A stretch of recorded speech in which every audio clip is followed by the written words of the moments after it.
ener malaron wanka tiang ka ta no kontin gol we ka nor.tv pamle gwan dial bianga lintin ka biya jawla biya janen biya point biya janen tin sorry nera ne ka dial tin kontin la lingwa me ka la gor ka ken gwani dial ko na bianga lintin babarar ka gwadung ti ma malay ken yam akana wara ila ko na la go pande barar la ken ngan chete ka jal meton mi rode yotin muno go chet tel do me be ka ngara dum go chet chop kamal gwanan watin gor barar ka la te pan ko ba me che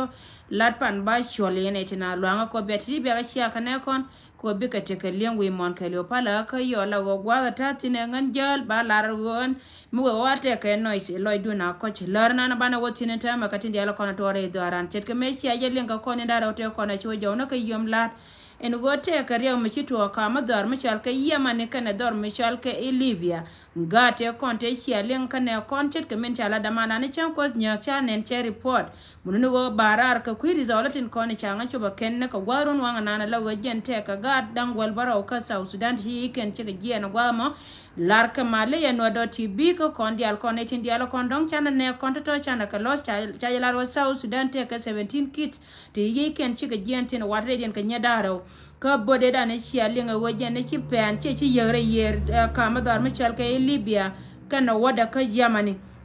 ala wajen tete ka result ci barar tin ka kon ne kon chal ka ji South Sudan ci no.tv barar no wala ko in case mete ka me bitu ko konwer community mete ka ne kon channel lo sin gwa ma le mi dire long me de sores in peace tene kel ka ye ko ye dial kon ci jere bodana mo muno go jen point de jen be ngarar mi ci ko no balar ye changa chol ne tin kon te ray do ran go jen ba report ka balar kon dial ka gore jaba go bata kel ke families dial tin kon ci gad ken ci ka jen gwada ma muno go ma le mi dire long gwanan te yentin lianga alla go kona kel ka no.tv lar ka yama le long ka men ci to alla go jen South Sudan ke lewta ka 17 kan South Sudan is bat chaja lar go to kon kana tin kon etenas lar mo jenan balar Kenya me dong die ne jawana ni ci ngai ka tore daran ka South Sudan ka kwi kor na ta kamanen kon chal ka Ugandis kan ne ji South Sudan korja tin changa ne pan cha ne ti shop ka ne dang ne ti janang jok cha kana ka de ne la de ne South Sudan ka to kana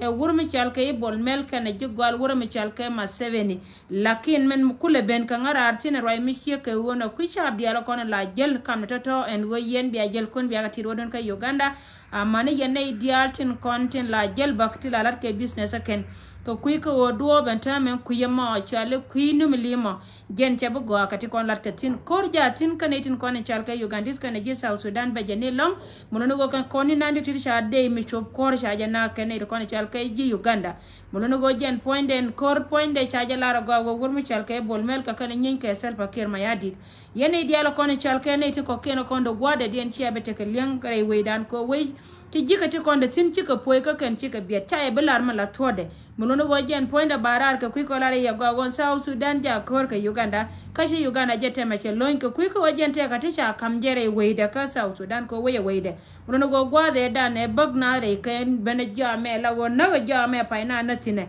kan kora me pa yede kora we na ka naser we ka Greta pan ga ka were dar ka United State chi kor wura me chala Salva Kiir ma yadir ka roade muno go chanya de me chendo nga che go yang boy mate ngin mo go ka tiel joiro ne jen point de nyonga da na chendo ne je go jen point de bedle beta kel ka je ko jen be chu lat kel ka je ko ga de ngade ti ga de ro da riet pinchet ka me sha lar ye mo ko yen lo jaw ka video na te kon te jo ko lat take video me cha lara la go jen che tok cha dol tin ta post ka my TikTok account lo ye jaw tin ka biya te ka link tin ka kan plan te kon te dalan ti ko go jen chin ne te ka link na ka gwa ma baran go plan me be bin muno go jen point ne cha nya de me da ne cha ban gwa mo cha nya de jen chero yin ta me cha le wala go gondi ji jwal ka rom nyal milonu go ante mataro ai to da na chi cha nya de chero de rit ka chero churi ji gwal ma 7 la chien to de ma tu gare chien to no gwan tu de te wal te na ka nori ken ka gwa de da ne chiwo ka ko rune te ko na chiwo jaw ka 19th century milonu go ante me jen po ne chero ko nyoko mulu yero de jen gwandi de la go gen ka gwa mi dung ti de long cha nya de che we che to dor mi shalke Equatoria gwante ka dap jen che to che kam ne ko le chori Ugandis mulono go jen che Ugandis che go jomo yena wallo la go jen point ndo anga me biya lwel ko jen che wono go lwel je dere na lakin chi nyaare na adu te wongor du cha wangor kor gwana la go jen cha walten kon tuam kan gwan cha wang de che lepin mun no go cha kan do mi che ka wona bay yo go lo ye jo te ke video me tin ngwa ma mun no go video ma mere lo tin ne tin na bia kula nga ye go wote kon lat kon de che ke me la ye go go me te ka me cha la ye go da me la kan ga lam no kun ko ngan cha la na ma wala me la de me benirun mun no go jen che pentin video ma me dan cha la ye go go bete ko gwas ko jen be ne dia te kon ne chu ye ka run ken bi ko wie ka ba American baga po ka bi jipal ni ken panken bi ka wie poreba entama cha pentin go ken ete konde cha no ndama to garanya wadi chinto ne nar gwando ngon tude ni won me chal ka serba kir ma yadi ni ma sebe ni me cha ndonga ken entama la go jen charo de loy ka jen ti de chet mi lo no go jen ro mi she ka go na jatin we mi chal ka je cha dab de cha kam Ugandis chi ka cho waram re we ka South Sudan ka ne be ka te gwa da ba di na jana na ka ne ko ni chal ka South Sudanese mi lo no go ma le mi di lon ka gadi no bi ne ko na ke ko woje na ka kwarga ne dare wur mi chal kay bon mel kana gantude anta mela go we te ka ta me do dien yene to kontere we rama kan mu da kala ka kan ka yan gore jagwa bia mu da kala kon bia ka yana go na ma laramba lar ye go no go kor mate tin go ma plan wur mi chal kay bon mel ko kui ko jen ta dor che jakwa ku kele nyin kana as kana wur mi chal kay ma 7 nyin ka ne ton kono kwala chore ji South Sudan ko jen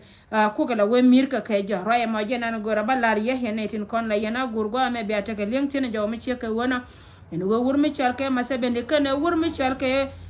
bol mel ka nyin ka South Sudan na ka na ka jinobi na no ma che to kore dane kore chi nyin dor mi chal ke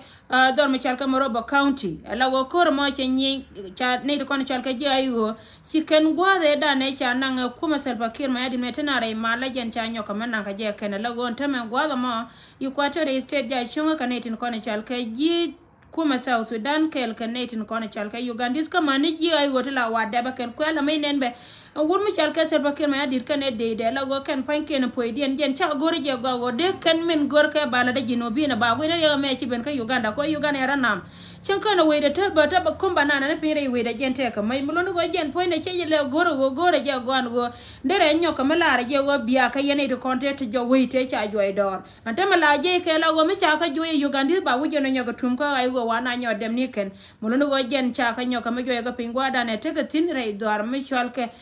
dor mi chal ke bari dor mo chal bari mo ka Morobo County jen cha ka nyoka jo pintina ta ma ka mana mo ala go jen ka tutu lelu chirom ka jo wata jog dien ka mai ka tan nyam dien ka ma chirom do la go jen te ta ma do dien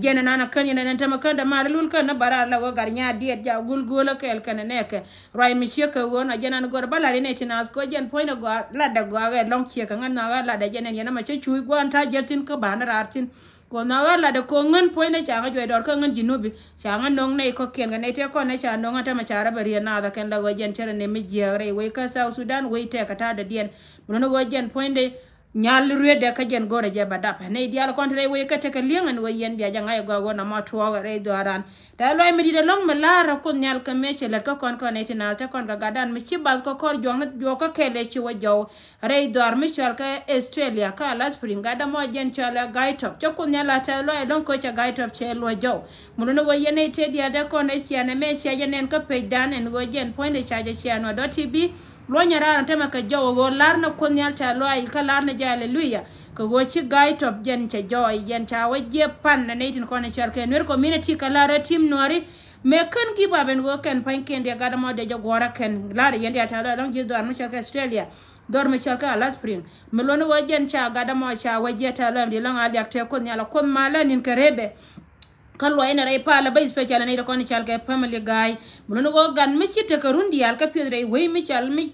we mo jen ci gan ma de ba ci da parka ba ba jen gon jeng ne min tu kon mun go lara kon nyal ta lo long yendi guy amana kon netin ko ken koni chal ke no ri cha kon nyal chali a long ka min go cheler ka kon no ma go re je bia te ga leng tin ne tin as ka ku ko bia janga gon go ga da ne cha chia ka pe dan go mo jen point de che lo nyirar ka mala la go cha je ka mal jare der wal te ga chi kwore ko tema ga na chele ka kona ta lo me dida na ma me lar ka yenwa.tv ko chi yendi ate ka nen ka jen chaja chi aka pedan royen dong dien e dung ne na kon ka kuma refugee kam ne kon ka kuma refugee kam ala wador we ne ka jiega ka kelong te lo de long ka tampa malis ne tin kona chi chot ken che ka nen ka ne tin kona chal ka ji community ka dan tan communities no kona cha royen na la da gwa me chaja linga ken we gwar chi la de te yen ne tin kona log yen ne kun tuni do le kun ata lo me din mi shi ka wona madara yen we malad yen ka wajen kon nga yen kana kap ka kuma refugee kam ne kon liuke roy me jen lara ne ideal tin kono la lian ka roy nan lat ko gwala me jen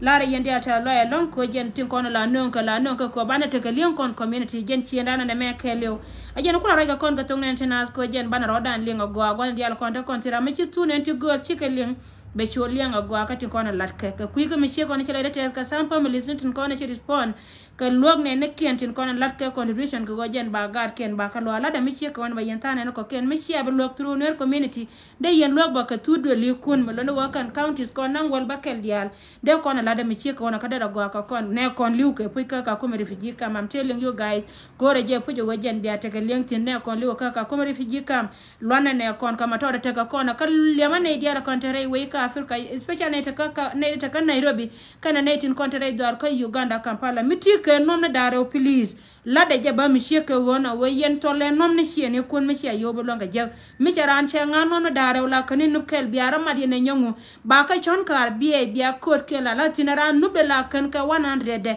e nubdu la bagrar ka 100 du muloni wa 100 ma ba ka wo kot ka je de ka wo kam ne to kon ta ka kuma ji ka kuma liuke lara ni ye to de mi de mi she ke wona ko je ne kana kono gor kon ti la kono wi ni shang en go je ne ko dum mete ka mangai ka je wo mi na de ka right tin ta right de sha ba pal roy mi she ke wona akel mi sha no community dano go community chuje ka jen mi she ke wona chet ka men ci aja ngayen go kon cha kam no ko kor pa ne dang rawte ko na ci wajaw tele do kel me de me jene je ajen wokit ko na la kap ko no na me ken la wajen kan ka kap lar yendi alar me ci ko na ta lam din men dong de ne joyi na ne ci ka ben ci al ke mpox chara nyoko lo nyere wi ni dial tin ko ne ci al ke wi Africa jare dor kan Nairobi kan dor me ci al ke na kuru chete ke kesni to wantin lar ne dial ko ne ci al ke pamalis no kon hienne kono chal ke mana gana time I think a holiday ka gat konte le we dan ka Africa chi gat chi ka ga tiada gade longa la wejen la poa gat ka ken panke ne bi ne ken la ka bia lar ka ba go ni dia la kon la waka ngaritin ndera tuon go ken panke de roden ka chong te la do me de wala le ngada ka ken chi ga de la te ka mala mi dit ka ne kon sore changare intrap ka kol chi ga de te ka mala ka ne to kon ngar ka bia ka tit ba la wejen bia ta bunir ya la ka ku ko ken mi chi gat warar jen baroda ba la go tiada gad yene to kon chal ka parent ti mi chal ka empok chakaba longre we ka kenya ka chakaba dor michal ke Rwanda baka ne dor michal ke DRC Congo doren tel ke niti ci joy tindera la Uganda bat ken wiyeti ba dongo da ba still bika benni altilari yendi ala ro tieda rodun ka jen joy michie ka wona titika ken ko na balari yene tina sen go ka ken no ngarar ko wode barari pan bat nganche jiena ka on Sunday te ka jal michiro de yotin ka ngala go kwale long and wale ka kuika michie ka wona ma le ko kan barar pan ka mande ko mana te kel ka yendi barada garar pis ka yendi al lema yendi ala go miche kan ye wallo ka misi ni kun misi ni la waka jongwan ke long yene tina aloy dun la koy ka ka de la wallo ga malo ya ke melo no go chi yendi al ner yendi al ni ala bane pin ne ka mama ni ha mane baba ne netin ko ne chal ka cha bam ne dial gad ka dial amane ne dial ko ne la gware che yendi al ner ka mala ko mana te kel ka ye ngode still ma we wate kama wa barar kan wa doti bi tware ja perwe wo jare we ka South Sudan pin we ja tay ga na jigal masebeni de man so garanya wade chiento no gontu gondon kwaran jen ja kor kana muno no jen point ba ya la la wo metere ji mo de kale ne tere we nyaaru de ka jen gore ja badap muno no go ma we wadap bi boy de bene dial ba ga chat ko ma te kere ba la jakata no konti go to we ga benta